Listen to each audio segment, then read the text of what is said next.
Hoy entregamos y empezamos una nueva entrega de ¿Y usted qué opina? Hoy tenemos invitada a una gran política y amiga de los medios comunitarios, a la doctora Clara López Obregón. También con los periodistas y esta alianza periodística, Fidel Juez del Canal Salud y Darío Salazar de Ediciones Siglo XXI. Bienvenidos y doctora Clara, bienvenida a este programa. Bueno, muy buenos días, muchas gracias por esta importantísima invitación que la tenemos pendiente desde hace mucho tiempo. Sí, doctora Clara, hace rato. Esta es la coyuntura indicada para retomar todos estos contactos porque tenemos mucho de qué hablar. Sí, señora. Darío, salude a la audiencia. Primero, doctora Clara López, muy buenos días. Muy buenos días, Darío. Doctora Clara, es un placer tenerla en esta conversación por la experiencia que usted tiene, por la sensibilidad que tiene, pero también por la agudeza política que se lo da el apellido López. Bueno, Fidel, saluda a la doctora Clara. ¿Cómo se dice? Lo que se hereda no se hurta. Sí. Sí, señora. Fidel, salude. Doctora Clara López, un cordial saludo, bienvenida a ¿Usted qué opina? Este programa de opinión que cada vez está cogiendo más fuerza. Usted es una invitada muy importante porque ha estado realmente cada vez más recogiendo la opinión en cuanto al centro. Usted tiene una tendencia de izquierda marcada en toda la historia de su vida, pero también concilia sectores de la vida económica del país. Fidel, muy buenos días. Tiene usted razón, es que el mundo de hoy exige que nosotros nos pongamos de acuerdo. No tanto renunciar a posiciones y principios, como generar consensos que avancen a la sociedad en su conjunto. Porque cada sector solo no puede. Toca hacer alianzas, generar una gran coalición que sí sea capaz de echar este país adelante. Así es. Bueno, doctora Clara, yo invito a una pausa, vamos a ir a una pausa para empezar con los temas de lo divino y lo humano de este país. Ya regresamos y bueno, empezamos con estos temas que nos interesan tanto.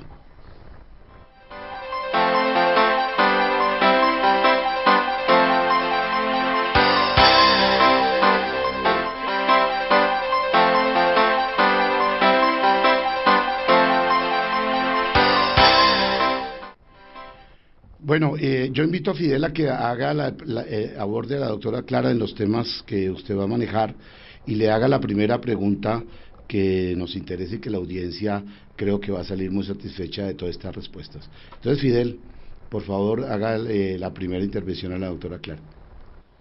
Claro que sí, Jorge, y es que tiene que ver con algo fundamental y hoy, no solamente por la pandemia y el coronavirus, porque este momento como líquido revelador de fotografía deja ver cada vez más el tema de la crisis de la salud en Colombia, de cómo definitivamente los colombianos estamos muy desprotegidos por este modelo de salud. Para una nueva Colombia, para la paz, doctora Claudia López, ¿qué cree usted que hay que hacer con la salud en Colombia? Bueno, Fidel, lo primero que hay que constatar es que la pandemia dejó al desnudo la total inoperancia del sistema de salud de la Ley 100.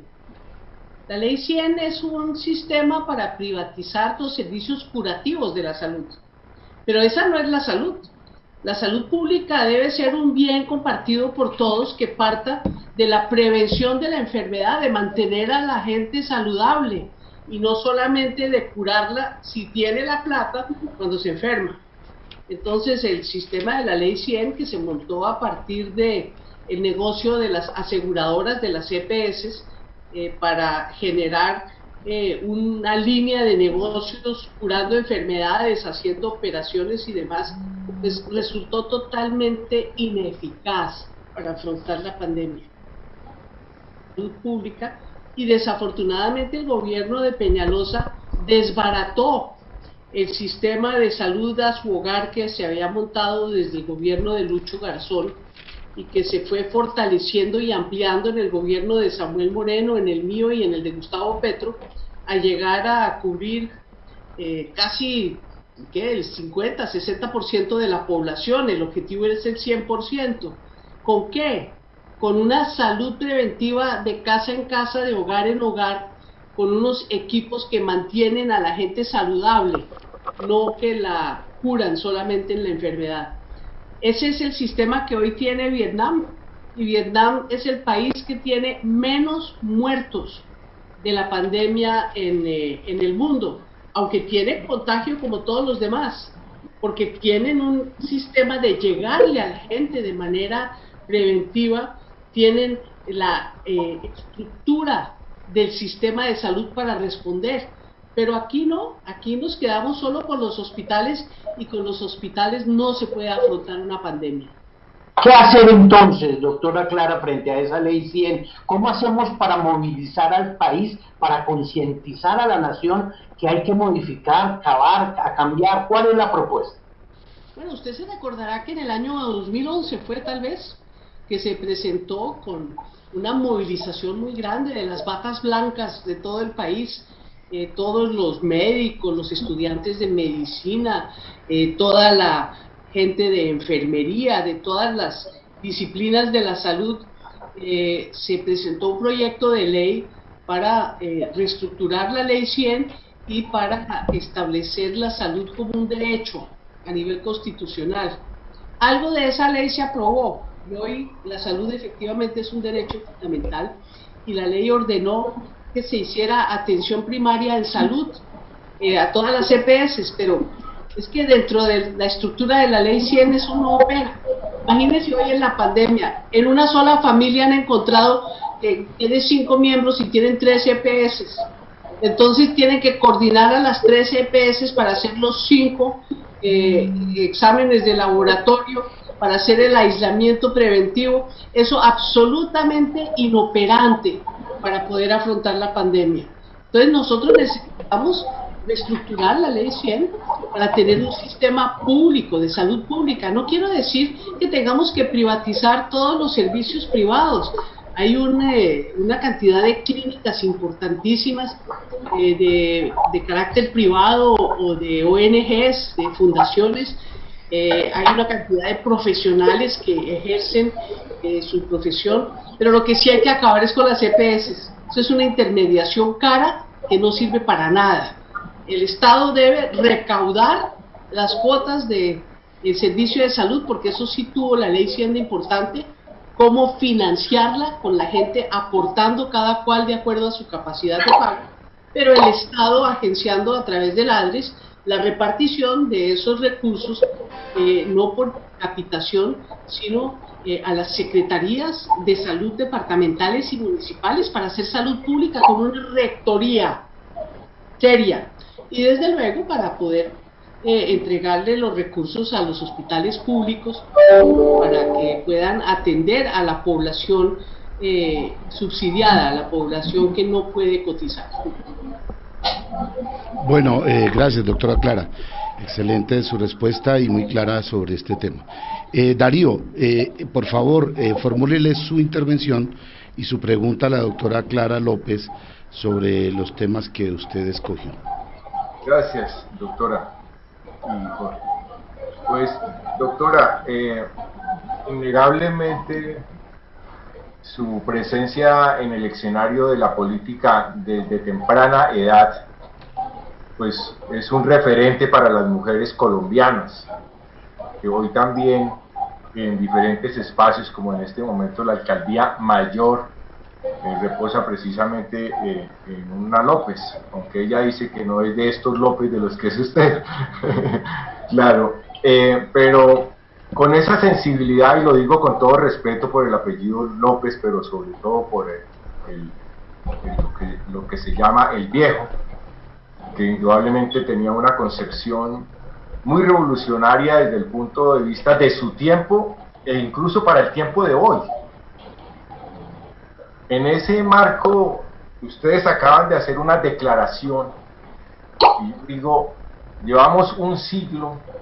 ¿Cuál es la lectura que usted le da a por qué hemos estado tan estancados, tan engatillados políticamente y casi que hemos de ser conservadores casi a retroconservadores, desde el punto de vista de que nada para lo público, para el grueso de la población que son colombianos, y todo para unos poquitos que indudablemente han determinado eso?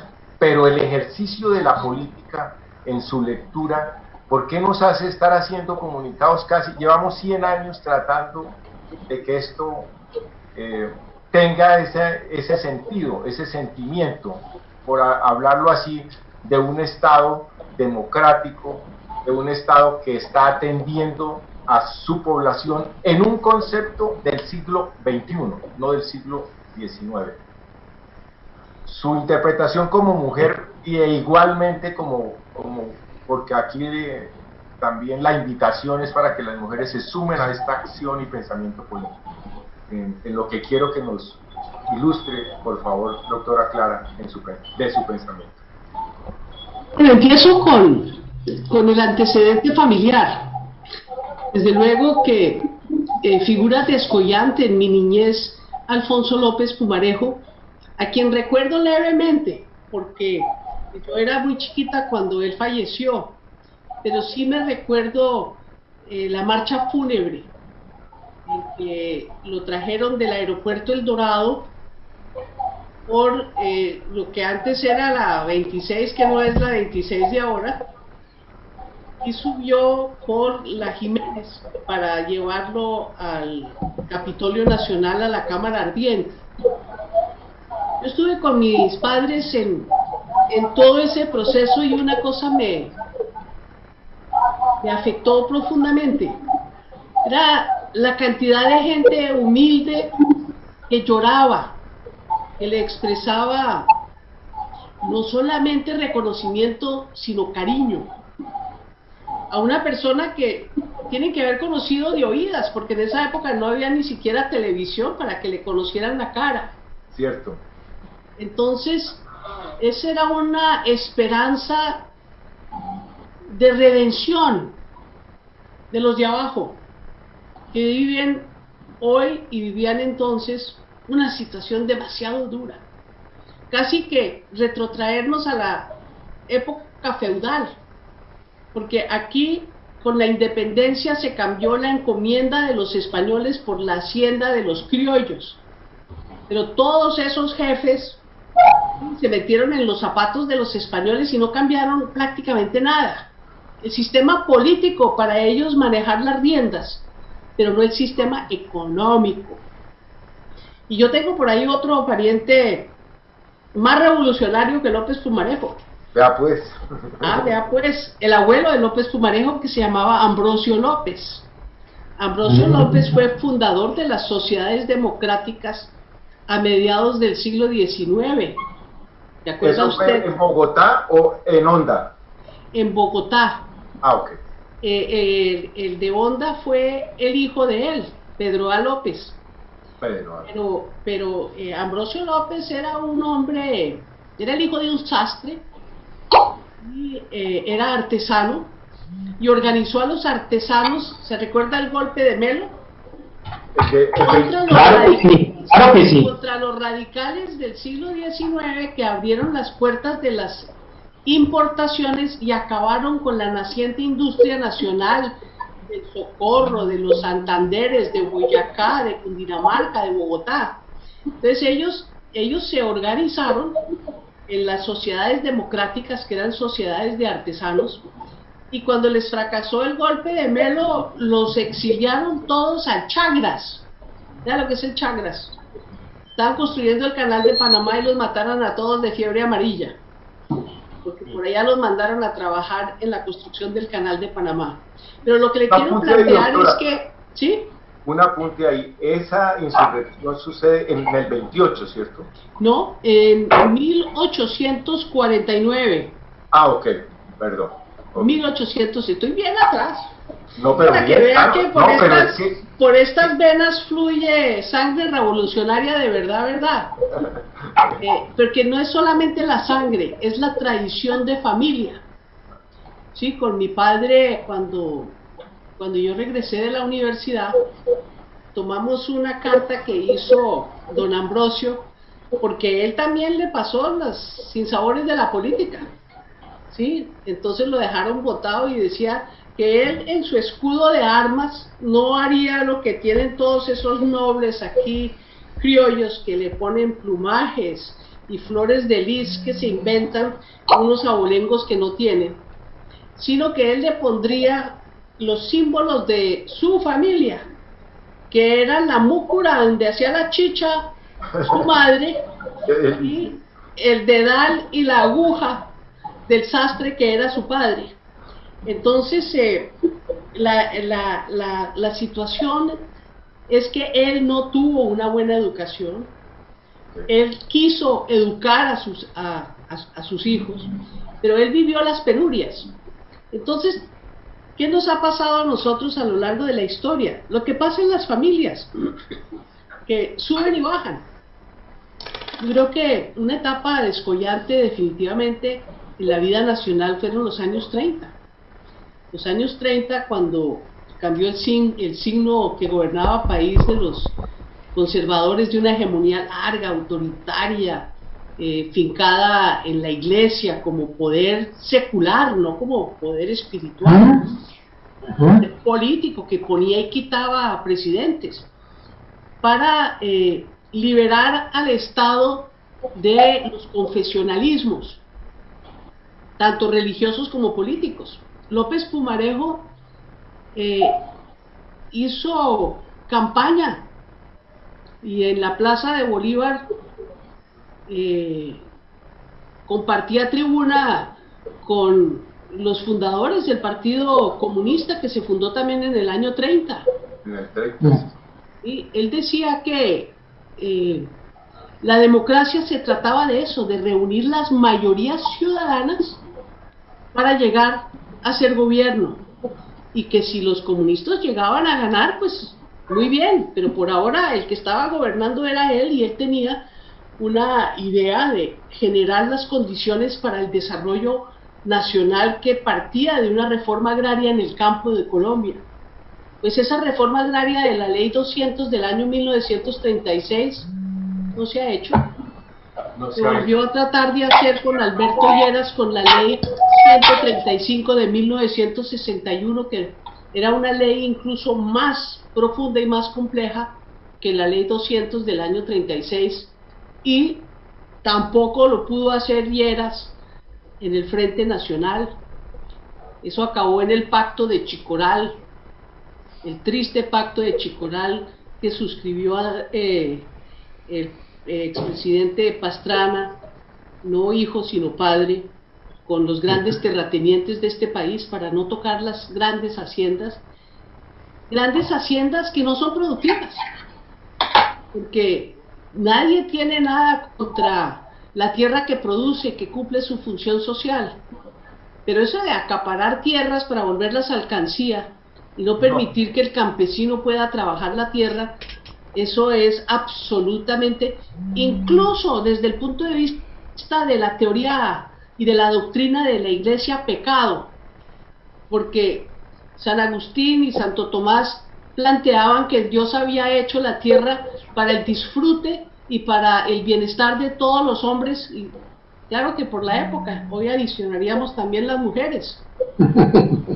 No, para que lo cogieran unos pocos y lo acapararan y no dejaran que los otros tuvieran cómo trabajar para comer. Entonces ese es el problema central, para mi punto de vista, de por qué no hemos podido avanzar. Miren, no hay un solo país que haya arrancado hacia un desarrollo económico fuerte y serio sin haber hecho previamente una reforma agraria. Claro que a nosotros de pronto hasta se nos pasó la época, porque ya estamos transitando hacia la cuarta revolución industrial, pero fíjese usted, la hizo Japón, ¿sí? La hizo Taiwán, la hizo Corea, los Estados Unidos la hizo de otra manera, despojando a las poblaciones indígenas, pero le entregaron tierra a todos los colonos, todo ese oeste de Estados Unidos fue repartido entre la gente. Entonces el tema de fondo es que sin repartir es muy difícil crecer, porque el acaparamiento de la riqueza, de la propiedad, del capital en pocas manos, condena, como nos tiene condenados en Colombia, a la mitad de la población a ser informal. ¿Qué es ser informal? Estar excluidos del sistema económico. Y al estar excluidos del sistema económico, están excluidos de la sociedad, de la política, del bienestar, del acceso a la salud. ¿Qué campesino inscrito en el régimen subsidiado de salud tiene acceso a la salud? Si es que por allá no hay quien preste los servicios. Si le toca montarse en una lancha, primero agarrar a pata, después en mula, después montarse en una lancha, a ver si llega a algún lado donde lo atiendan. Entonces, el tema es de verdad de fondo. Doctora Sin Clara, distribución, no hay crecimiento económico y no hay democracia. yo quisiera agregarle a ese tema, ya intervenir en mi pregunta que tiene que ver con lo mismo. A un alto funcionario de la ONU en estos días le preguntaron sobre los narcóticos y el crecimiento de los narcóticos en Colombia, y él decía que en Colombia solo hay 2 departamentos libres de droga, que son Cundinamarca y Caldas, que el resto, en concentraciones en todos los departamentos, hay cultivos de droga. Entonces cuando ya nos narcotizamos de esa manera, y ya el campo está ocupado de esa manera y el país está así, ¿usted qué opina? Y le hago la segunda pregunta de una vez para que también la vaya pensando y también me la pueda responder. ¿Está Duque gobernando, ya trayéndola a este tema, está Duque gobernando por decreto? Él ha expedido en estos 60 días 164 decretos. El Congreso está aparentemente virtual. De esas 2 preguntas, pues usted mira por cuál quiere empezar, pero creo que como estamos hablando de la tierra, empezaríamos por los narcocultivos. Con toda la razón empezar por ahí. Fíjese, es una perversión del capitalismo colombiano, ¿sí? Que terminó por vía ilegal a través del narcotráfico, convirtiéndose en el gran poder, ¿sí?, de la sociedad, porque uno no puede ahora hacer oídos sordos ni cerrar los ojos a los vínculos que se han comprobado entre las grandes fortunas del narcotráfico y la política. Es que uno a veces piensa que mucha de la violencia que nosotros tenemos en nuestro país es el despojo de una nueva clase social que se metió a la política y se dedicó a través de la violencia y de la plata a reunir poder. Y hoy en día uno piensa, caramba, qué susto, de todas esas cosas que salen algo, uno dice, el río que suena piedra lleva.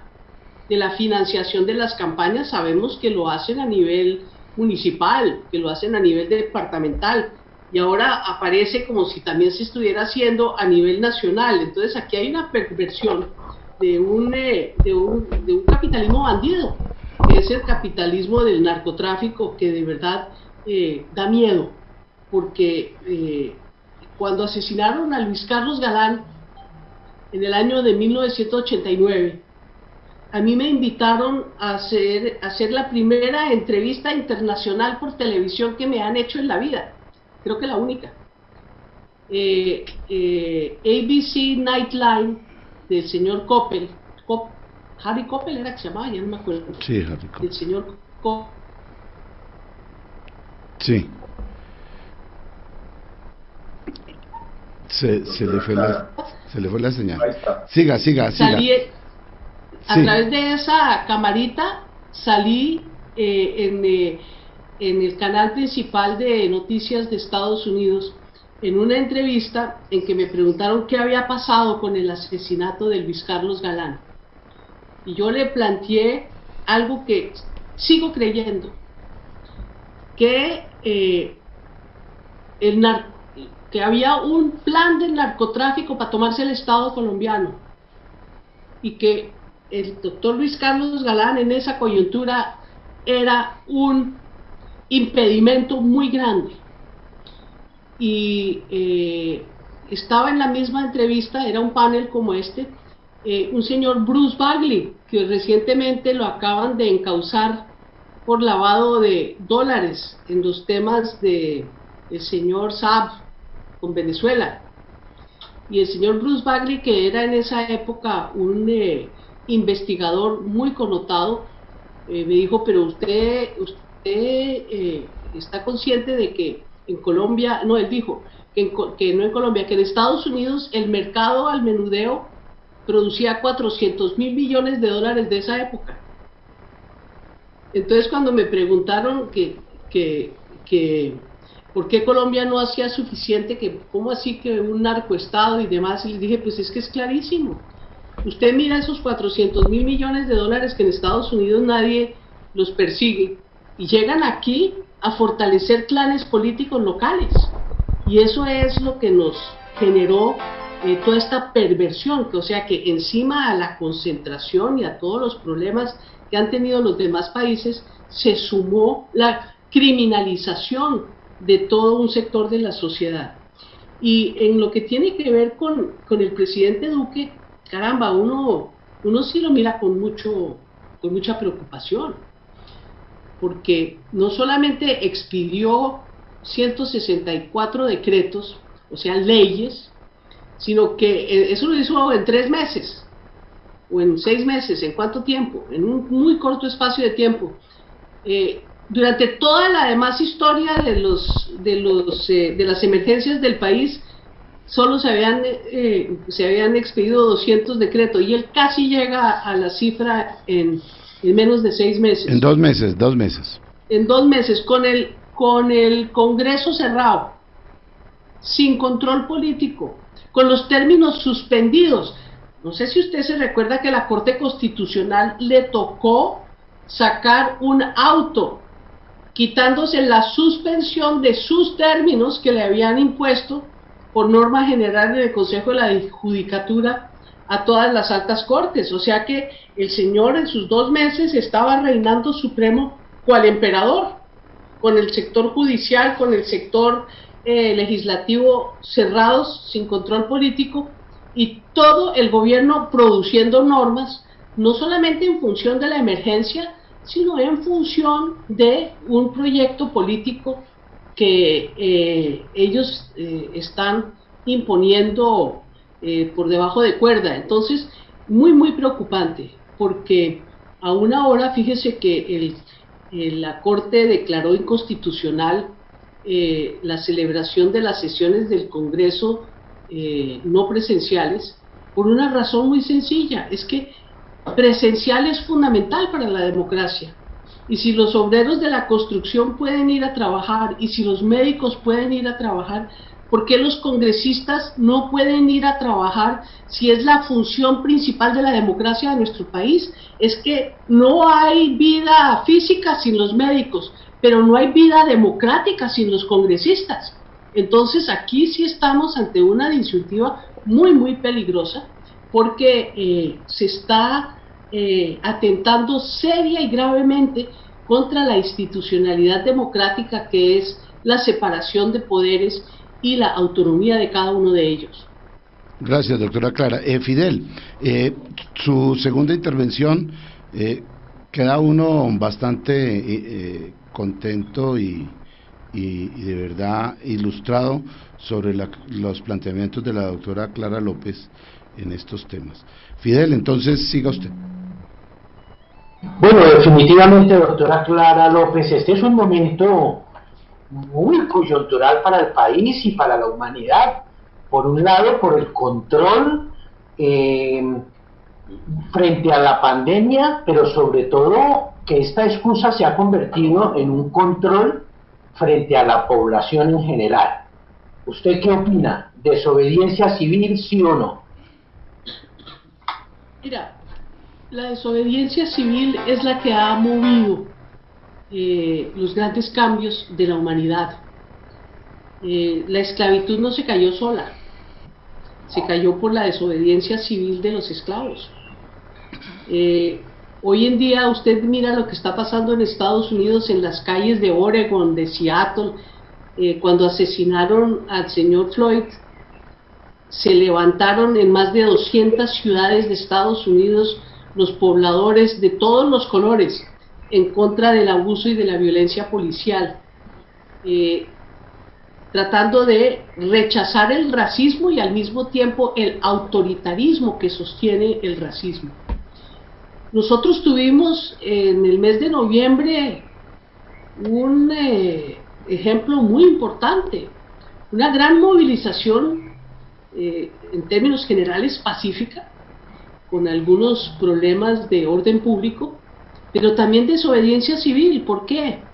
Porque la ocupación de las vías, los cacerolazos, usted se recuerda el cacerolazo tan importante la segunda noche después del 21 de noviembre, cuando se impuso un toque de queda nacional. Claro que sí. Obediencia civil contra el toque de queda, la gente salió a marchar en sus mismos barrios, en cacerolazo. Entonces, la realidad es que la desobediencia civil es un derecho constitucional. La desobediencia civil consiste no en levantarse en armas contra el Estado, eso es una insurrección armada. La desobediencia civil es una manera de decirle al gobernante de manera crítica e independiente que debe corregir el camino. Entonces, claro que yo soy desobediente civil por naturaleza. Darío. Y por herencia. Darío, qué bueno. Su pregunta. Esa voz en este momento y con toda la historia que también ha vivido y ha ayudado a construir. Doctora Clara, usted ha sido una mujer que se ha movido, como dicen, en el ejercicio de lo político, en la acción de lo político. Fue presidenta del Polo Democrático Alternativo, ha sido, dentro de las dignidades políticas, candidata a vicepresidenta, tanto del doctor Humberto de la Calle como de Gustavo Petro. Ha sido alcaldesa de Bogotá por encargo presidencial y encargada. Ha sido secretaria de gobierno, representante a la Cámara, excontralora. Aspiró al Consejo.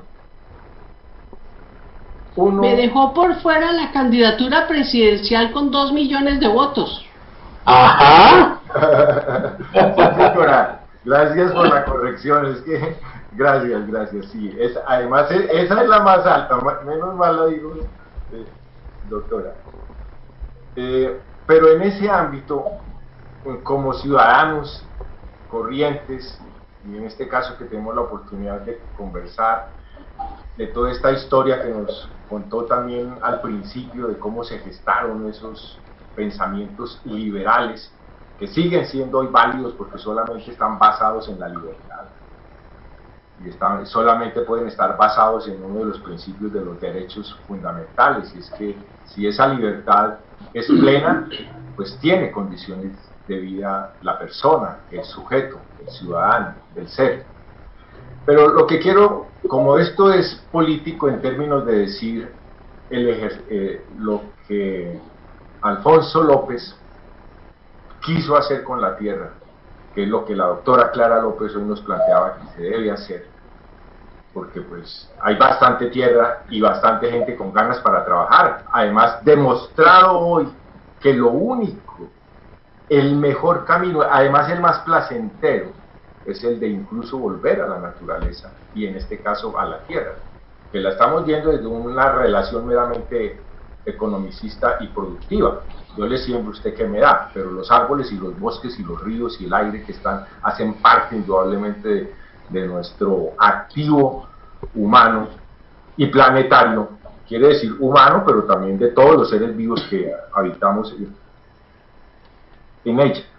Y como nos lo contaba, la democracia se basa fundamentalmente en que el que gana es el que decide, y decide indudablemente no, cuando además esas decisiones tienen el carácter de respetar lo público, porque aquí se decide más no para respetar fundamentalmente lo público, sino para incluso saquearlo en beneficio de particulares. Un absurdo de llamarse político como si un médico ejerciera lo contrario. Bueno, pero esa es una discusión bioética que no, a lo que no quiero contextualizarme por ahora. En ese punto y en este momento que hemos tenido de reflexiones, ¿cuál es su autocrítica política? No solamente por lo que es Clara López, sino por lo que es, por ejemplo, todo un movimiento de pensamiento nuevo, de izquierda, trascendente, que se ha llamado humano, progresista, polo, verde, etcétera, que caben ahí, como los liberales, como mucha gente, porque no se trata de decir es que hay principios en un partido o en otro que uno tiene que también ver y respetar, pero en este momento regálenos esa autocrítica para nosotros como sociedad también decir en qué nos estamos equivocando. Yo pienso que la principal autocrítica en esta etapa viene del proceso electoral anterior. Yo creo que no valoré bien la coyuntura política y pensé que tratando de mover a la izquierda un poco hacia el centro, podíamos generar una coalición triunfadora que diera tranquilidad a los grandes poderes económicos del país, pero que al mismo tiempo salvara el proceso de paz de su destrucción de quienes lo querían hacer trizas. Pero no valoré bien la situación y no medí cómo la gente asociaba el poco avance económico del gobierno del presidente Santos en el bienestar del diario de la gente y el proceso de paz. ¿Sí? Yo estaba demasiado concentrada en la paz y no miraba mucho el resto del panorama, porque siempre he pensado que sin paz ningún país puede salir adelante. Eso es... Nosotros no podemos seguir así y pretender ser siquiera país. Por eso siempre caemos en el intervencionismo de los Estados Unidos, en el seguidismo de lo que diga la gran estrella polar del norte. Entonces a mí me parecía que Humberto de la Calle, el Partido Liberal, sectores de la izquierda y todo, pudieran de verdad hacer un gobierno de transición para la construcción de la paz, y que abriendo los espacios de la democracia, la gente entendería que opciones de izquierda, ya consolidada la paz, era la salida del país. Pero me equivoqué profundamente. Me parece que el resultado electoral lo muestra.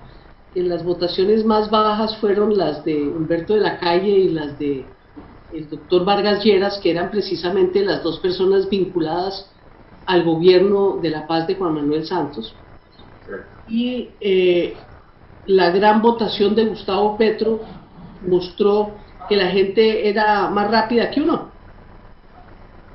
Entonces creo que esa sería mi autocrítica, pero le quisiera hacer una crítica a Petro. Es que uno no puede hacer todo lo que quiere, no tiene que llegar a acuerdos, porque si no se busca un camino que reúna mayores espacios de opinión, la izquierda sola no va a llegar al poder, y si llega no la van a dejar gobernar. Entonces el tema no es llegar al gobierno, el tema es transformar a Colombia. Entonces él debe pensar que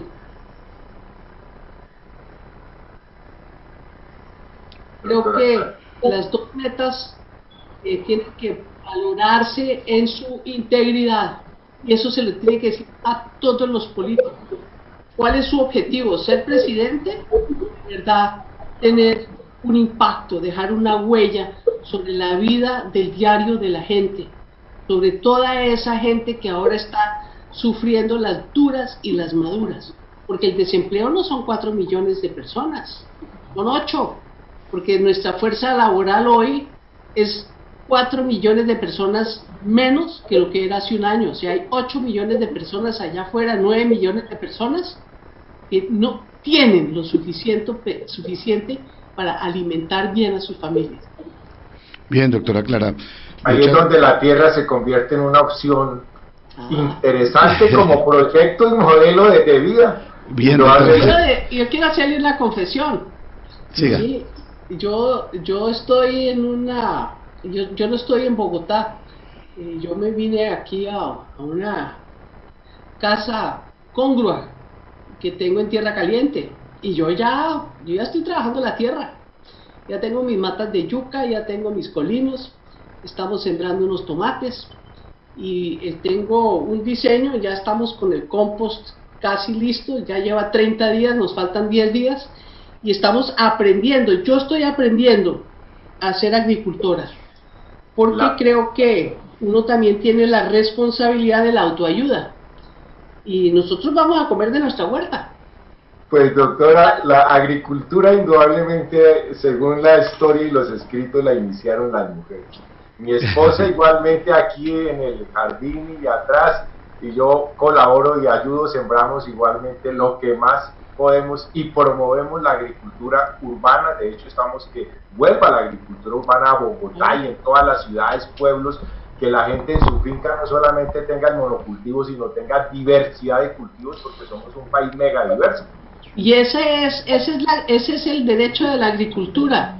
El monocultivo es el que va en contra de la protección del planeta, pero la diversidad, por eso es que la granja campesina es mucho más productiva que la gran agricultura por hectárea, porque respeta la naturaleza, complementa y además no mata a los polinizadores.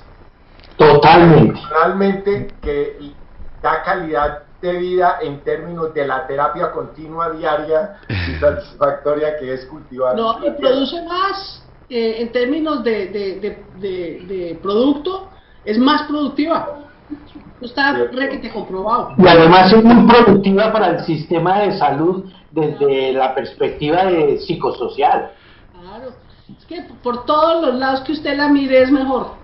Es cierto, es cierto. Bueno, los invito... invitamos a seguir el ejemplo de la doctora Clara López a sembrar. Los invito a una pausa para retomar todos estos temas y esta conversación tan interesante. Ya regresamos para continuar con los temas finales.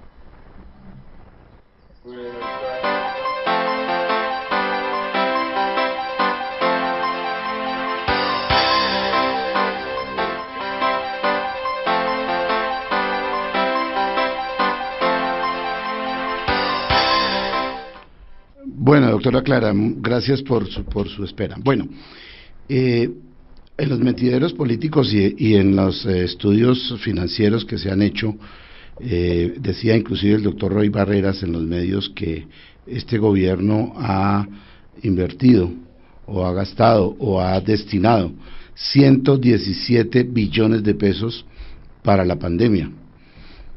Pero esa plata no se ha visto que haya llegado, dice que se ha mandado a los intermediarios financieros y que esa plata no ha llegado a los comerciantes barriales, a las pequeñas empresas, a las pequeñas industrias, que representan más o menos el 90% del empleo en el país.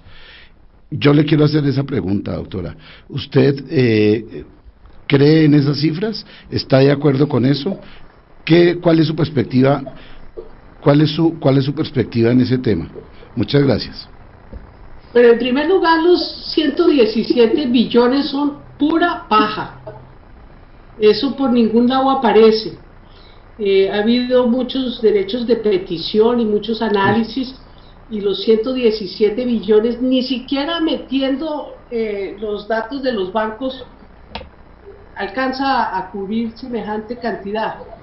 Lo que se ha visto, plata propia, contante y sonante, está en el FOME, en el fondo que se creó con decreto de emergencia, con recursos entre otros de los entes territoriales, de las regalías y demás, y de los fondos destinados a las pensiones, que sí estaban sobrefinanciados en muchos casos, pero la realidad es que eso suma más o menos 5.6 billones de pesos, muy lejos de los 117 billones de que habla el presidente. Entonces, esos 5.6 billones de pesos han sido los que se ve que han destinado a pagar los auxilios de Familias en Acción, de Colombia Mayor, del bono solidario, pero todo eso suma solo 2.6. En lo que tiene que ver con los recursos destinados a las pequeñas empresas, pues a las empresas, para pagar el 40% de un salario mínimo para los empleados de nómina de las empresas formales, habían destinado 2 billones de pesos, pero ese programa no ha funcionado. Solamente se presentaron 140.000 empresas, que son muchas de ellas pequeñas y medianas, pero el gasto ahí ha sido como de unos 800.000 millones de pesos, o sea que fíjense que ahí pudieran hacer algo mejor. Ese auxilio fue demasiado tarde, porque llegó en mayo, cuando ya se habían perdido 5 millones de empleos. Entonces yo sí pienso que están haciendo un poco de alarde. Lo que sí sé es que el Banco de la República emitió bastante. La última cifra que vi era como unos 20 billones de pesos para liquidez de préstamos para las empresas. Pero yo creo que el gobierno no ha medido bien el sufrimiento social y económico del país.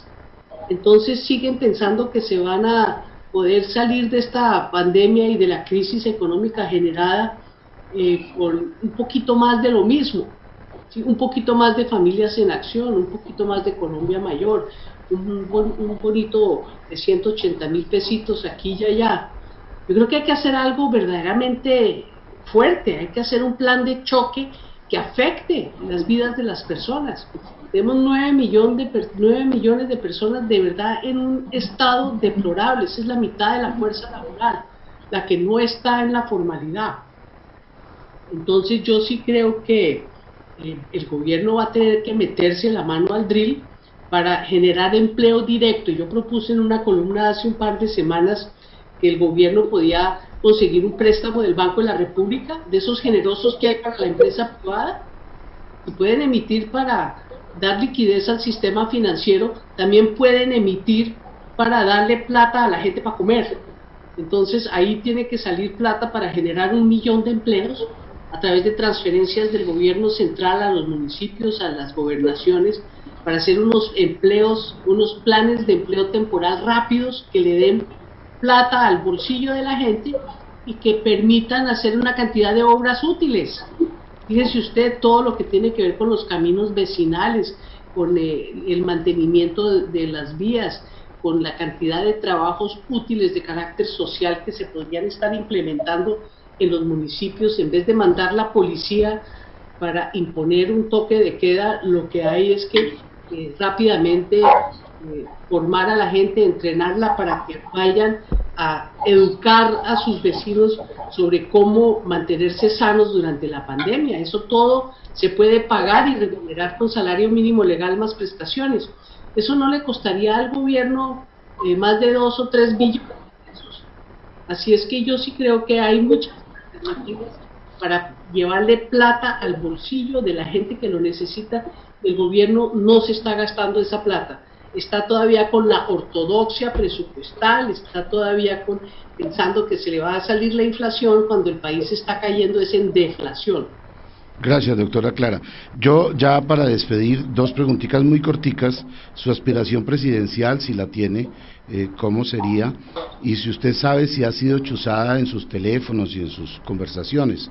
Porque lo digo porque pues ha pasado, no sé, y la opinión no lo sabe, si usted ha sentido que ha sido perseguida de esa manera.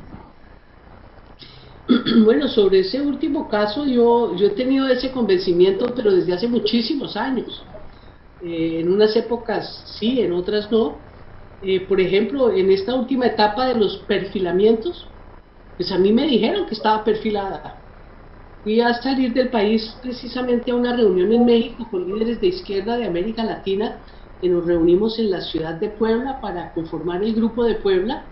Y en el aeropuerto, después de haber pasado absolutamente todos los controles, en la puerta del avión se me apareció un policía a decirme que le entregara mi pasaporte porque yo estaba perfilada.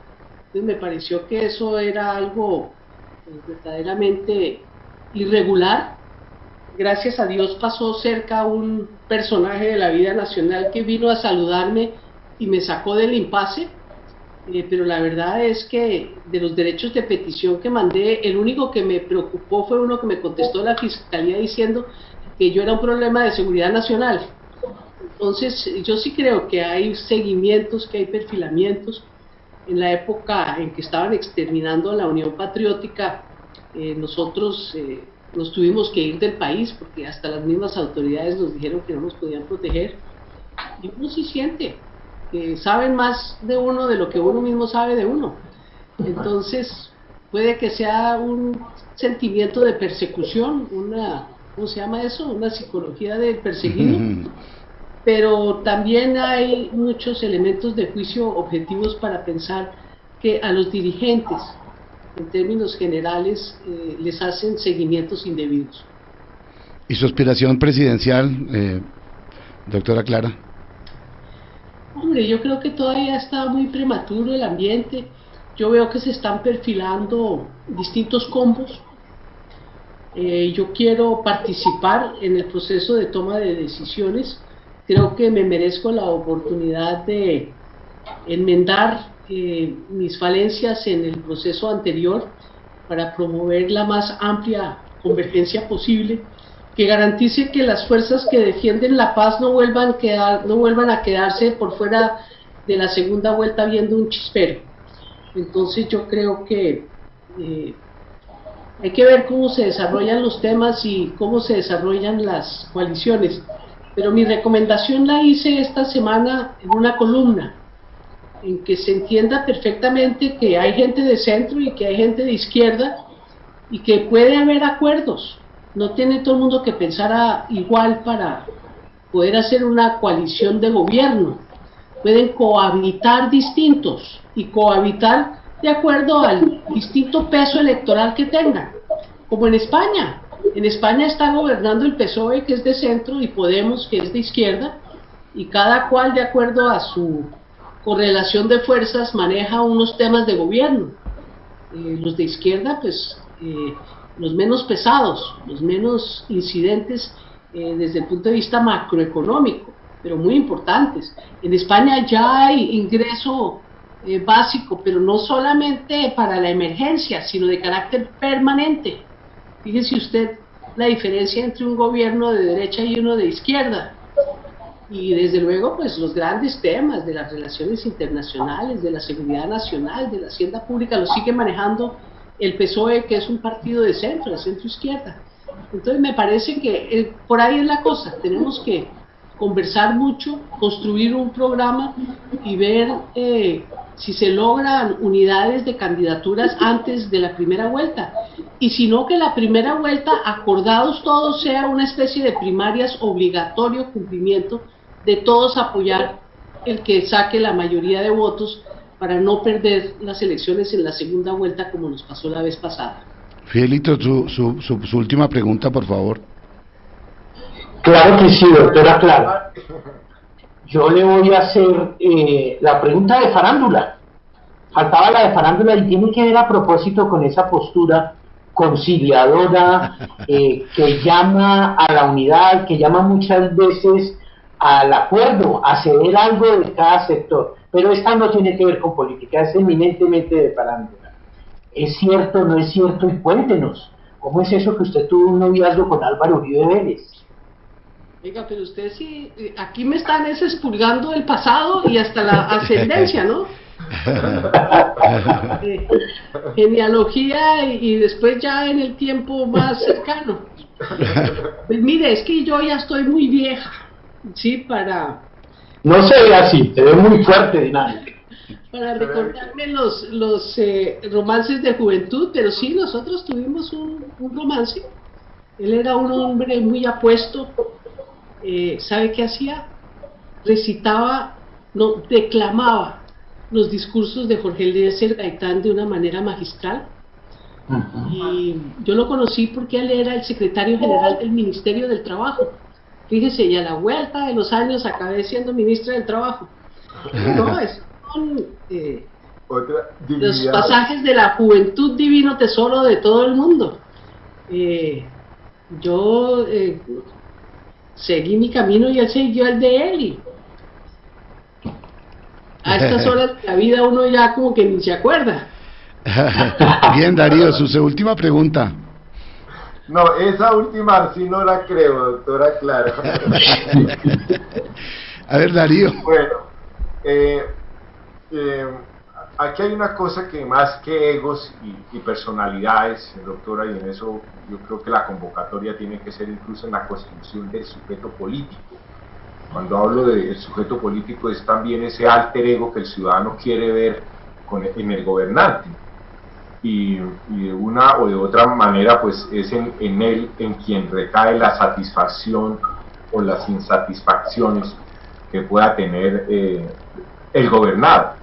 Indudablemente nosotros hemos tenido una historia muy frustrante como sociedad civil, que eso indudablemente lo que enmarca es una historia también muy triste y frustrante como familias, en términos de lo que significó, por ejemplo, lo que ha significado las violencias en las que nos movemos. Y esas violencias tienen que ver indudablemente con lo privado, con esa violencia que se vive y que todavía hoy se denuncia de manera tan fuerte y que existe y que además convocamos para que no se dé, y es la violencia intrafamiliar, pero fundamentalmente contra la mujer y los niños, que también la hemos vivido en esa violencia política, porque el siglo XIX fueron de guerras civiles, del siglo XX indudablemente, y todavía vivimos bajo esa, no podríamos decir bajo ese karma, más bien bajo esa ignorancia, desde el punto de vista de las relaciones. Pero poniéndolo en lo que vamos y en lo que queremos como sociedad y como lo que estamos viendo los colombianos, que no sean esos egos que se enfrentan, sino más bien esas propuestas. Bogotá tuvo la oportunidad o tiene la oportunidad, y lo estamos viendo, y lo digo, doctora, usted no había visto un alcalde salir con megáfono a una situación como la que se vive, indudablemente porque es otro contexto, pero eso indica que hay un ejercicio que está ahí en la calle. Muchas cosas podemos, ese análisis queda pendiente, o queda pendiente no porque quiero que nos hable, si usted fuese la alcaldesa, ¿qué haría para que las cosas salieran mejor en términos de lo que se quiere? Con esto lo que la invito también es a que, si fuera la presidente, que indudablemente, como nos lo ha dicho, no solamente aspira a esa dignidad, sino que ha sido candidata, también díganos qué cosas tenemos que corregir desde ese punto de vista del ejercicio que hace el sujeto político, en este caso Claudia López e Iván Duque. Bueno, yo quiero decirle que yo soy una convencida de que el gobernante tiene que estar al lado de la gente que sufre. Yo cuando fui alcaldesa de Bogotá tuve que asumir unas cosas muy duras. Me recuerdo que todavía eran los petardos de las venganzas de los narcotraficantes que mataban a nuestros policías. Y me tocó un caso dramático a las 3 de la mañana de un policía que fue a desarmar un artefacto y se lo explotaron porque era un cazabobos. Yo estaba ahí a las 3:05, estaba en la alcaldía, me fui volando para allá. Cuando la inundación de Kennedy y Bosa, yo también tuve que ir megáfono en mano, pero no a pie, sino en una lancha, para sacar a la gente que se había quedado en los edificios, que estaba el agua ya llegando a invadir los segundos pisos. Y nos tocó cortar la luz porque era muy peligroso que alguien se fuera a electrocutar, y me recuerdo bajando a una señora embarazada de un segundo piso a la lancha para llevarla a salvo. Uno tiene que hacer eso no simbólicamente, sino realmente, porque el que no está dispuesto a hacer lo que hacen los demás, pues no tiene derecho a gobernar. Si yo le pedía a un equipo de trabajo que trasnochara para sacar adelante unos cálculos, pues yo me quedaba trabajando, cada cual en lo suyo, pero yo también me quedaba hasta las 3 de la mañana. Creo que es una manera de liderar con empatía, que no es lo mismo que liderar desde un programa de la televisión. Entonces yo en eso sí critico al presidente Iván Duque, porque es que es demasiada exposición unilateral con conversaciones de yo con yo y muchas menos conversaciones con la gente. Y eso sí se le ve a Claudia López, esa empatía de salir a estar codeada con la gente. ¿Qué hubiese hecho yo, tanto como alcalde o como presidente? Mire, la primera decisión es saber el impacto de lo que va a pasar. Entonces, cuando usted está hablando de cuarentenas, usted está hablando de frenar en seco la economía. Y en un país de tan alta informalidad como... Sí, doctora. Entonces, eso no es con mercaditos. Además, el mercadito falta la dignidad de la gente. Si por una decisión gubernamental exigida por una calamidad pública de las proporciones que tenemos, hay que decirle a la gente que se confine en sus hogares, hay que mandarle la plata a sus hogares para que pueda hacer el confinamiento y entrenar rápidamente a los equipos de salud para ir de casa en casa impartiendo capacitación, información, tranquilidad, no vestidos de verde sino vestidos de blanco, porque la verdad es que uno no puede reprimir a la gente ni acusarla de indisciplinada cuando hay un problema subyacente de dificultad social profunda. Entonces, Bogotá es muy rica. Bogotá hubiera podido hacer el ingreso básico antes que el resto del país. Como fuimos los primeros que impusimos la vacuna contra el neumococo y contra el rotavirus y el papiloma humano antes de que lo hiciera la nación, como fuimos los que expandimos la educación gratuita hasta el grado 11 antes que lo hiciera el gobierno nacional, cuando fuimos los primeros que empezamos a diseñar los indicadores para medir no solo la pobreza monetaria, sino todo lo que implica los determinantes sociales de la salud, que los conoce muy bien Fidel, y todo el tema del empleo en el índice de pobreza multidimensional. Nosotros hemos hecho un programa social diseñado, y digo hemos porque yo fui parte de eso. Eso fue el Polo Democrático Alternativo con Lucho Garzón, fue el Polo Democrático Alternativo con todo un gran equipo de Carlos Gaviria, estaba también Samuel Moreno, que lo han demonizado, pero fue parte efectiva en la implementación de esas políticas. Estuve yo que llevé a un feliz cierre ese programa de gobierno que dejó el mínimo vital de agua potable. Entonces sí se puede, y Bogotá tiene la plata. Yo creo que en eso le hizo falta audacia a Claudia López, igual que el gobierno nacional llegó con demasiado poco, demasiado tarde. Los mercados no son la solución, el ingreso básico de emergencia lo era, y con las solas listas de la salud subsidiada, usted podía cotejar con el sistema bancario, porque levantaron la reserva para esos efectos. Usted hubiese podido ubicar los nombres con las cédulas y las cuentas bancarias correspondientes para hacer esos giros en Bogotá. Así es que creo que eso hizo falta, pero yo de todas maneras tengo que hacer un gran reconocimiento, porque ha sido muy importante la labor de nuestra alcaldesa, y lo único que a uno le quedan son palabras de estímulo y de solidaridad por las dificultades que ha tenido que afrontar y por la necesidad que tiene la capital de la República de unirse alrededor de sus autoridades para sacar la ciudad adelante. Gracias, doctora. Doctora, escúcheme, Jorgito, con ese elemento que me parece que es fundamental, es que trabajemos por un ingreso básico para los colombianos. porque tenemos no solamente en Bogotá, sino en el país la capacidad para poderlo hacer, dinamizando y democratizando la economía. El gobierno dictó ayer el decreto 811, doctora, que habla sobre la enajenación de la participación accionaria. ¿Cuál es su opinión sobre esas salidas que se estaban aquí hablando, pero concretamente sobre este punto? Es una vergüenza que utilicen una emergencia para seguir empobreciendo lo público en nuestro país.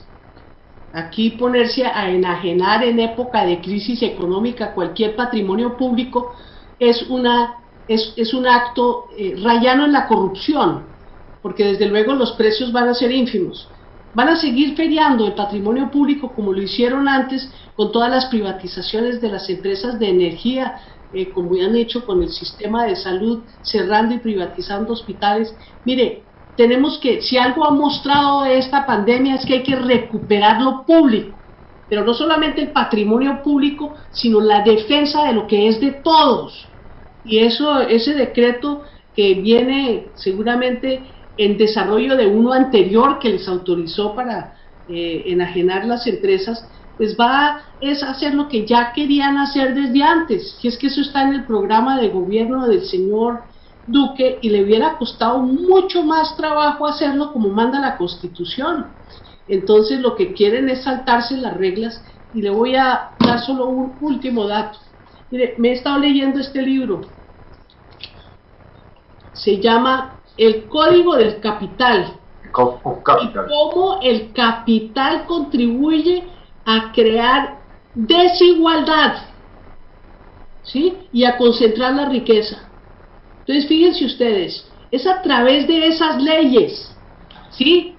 Esa ley de privatización está creando riqueza en manos de los que ya tienen, quitándole al público, al conglomerado, posibilidades reales de salir adelante. Entonces no, nadie vende el día del afán la vaca que da la leche para el bebé de la familia. Así es que no estoy de acuerdo con ese decreto. Bueno, doctora Clara, muchas gracias. Hasta aquí hemos llegado con este programa, muy agradecidos por todos sus temas y con la claridad y como usted los expone. Le quedamos a los televidentes y a los que nos escuchan por radio, a nombre de Fidel Juez, a nombre de Darío Arizmendi, y con un agradecimiento a la doctora Clara López para invitarla a una Darío Salazar. Darío Salazar. Me dijeron Claudia López, es que no se ofenda. Clara. No, de ninguna manera, pues. Es por la confusión, por el cheque, doctora, que llegue. Por el sesgo. Darío Salazar. Bueno, y a la doctora Clara le damos otra invitación para que en un próximo entrega más adelante pueda volvernos a compartir, que es muy agradable charlar con usted y compartir con usted en estos ratos. Muchas gracias. Para mí un honor estar con 3 periodistas así, de los que también están en la calle con la gente. De verdad, un abrazo fraterno y espero estar con ustedes muchas veces más. Así será, doctora. Amén. Y le deseamos éxito en la cosecha. Y estoy atento para las clases de apicultura. En nuestro video hay unas entrevistas y un trabajo sobre apicultura, porque promovemos todo ese tema, la miel y lo orgánico. Me gustaría incursionar, porque de verdad por aquí hay mucha abeja y mucha flor, entonces yo me imagino que sí podemos cultivarlas por la miel y también por preservar la especie que se está extinguiendo. Doctora Clara, aquí en Bogotá también hay mucha abeja por allá por el lado de la Plaza Bolívar. Esas son otras. Son abejones. Muchas gracias. Más bien, muchas gracias. Muy amables por todas sus. Se llaman zánganos. Usted sabe que de ahí viene la palabra zángano, ¿no? El apicultor sabe. ¿El zángano no es el esposo de la reina? El zángano tiene la función de fecundar a la reina. Una abeja macho que lo único que hace es lo que sabemos, y todas las demás trabajan y él gratis. Pero además le voy a contar breve, doctora. El zángano solo puede fecundar a la reina en vuelo, o sea, fuera de la colmena, y después de que la fecunda, el zángano muere. Ah, bueno, por lo menos le toca hacer un sacrificio. Pero tiene bastantes a disposición. Bueno, muchas gracias. Hasta luego. Hasta luego, Nos muchas vemos. gracias. Bueno, Clara, gracias.